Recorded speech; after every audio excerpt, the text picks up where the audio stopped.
that again. Never saw that. Tell me about your mother and father, what you just said, please. It's important for these people to understand this cultural difference. Hold on.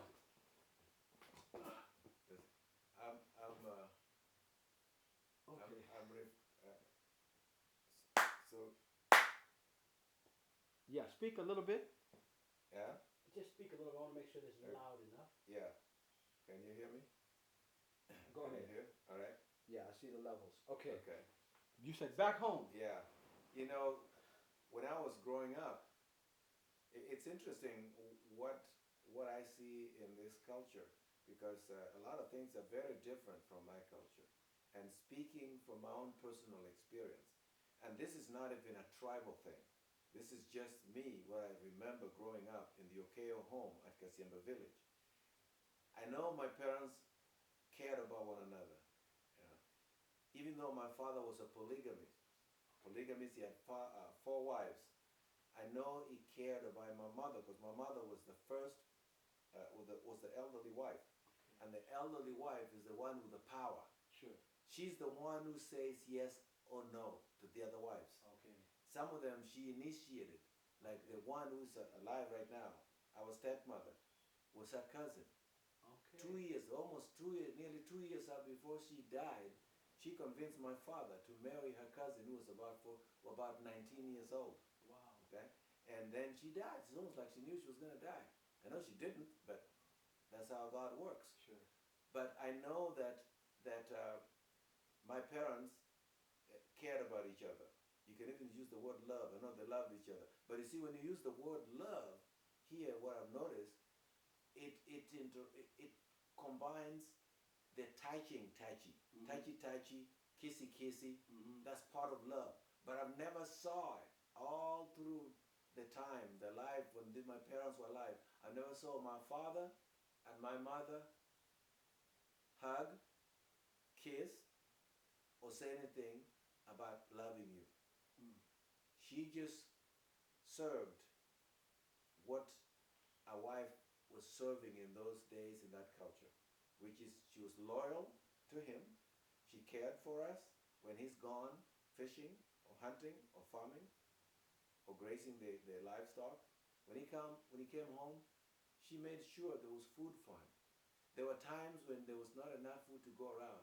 My mother always managed to put some food aside for my father. Mm. Okay.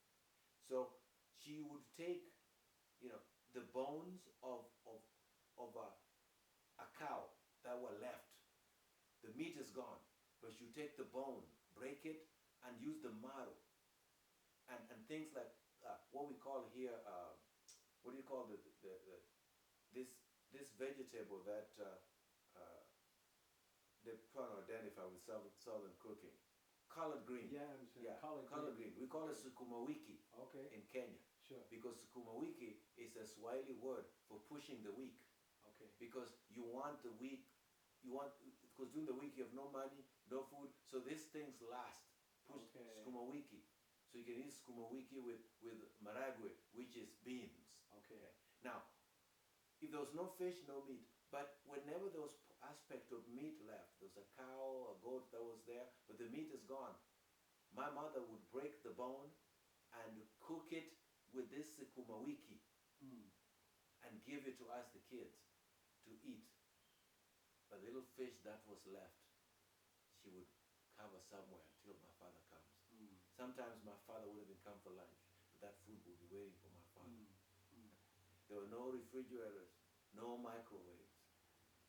That food would be sitting there, covered with a pan. And in a sense, this is a way of showing love.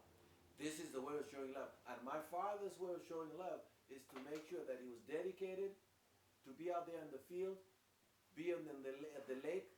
Sometimes he got on that canoe and he went. If there was no fish nearby on the shores of Lake Victoria on Rusinga Island, he got on the canoe and he went towards where they originally came from, Sigulu Island.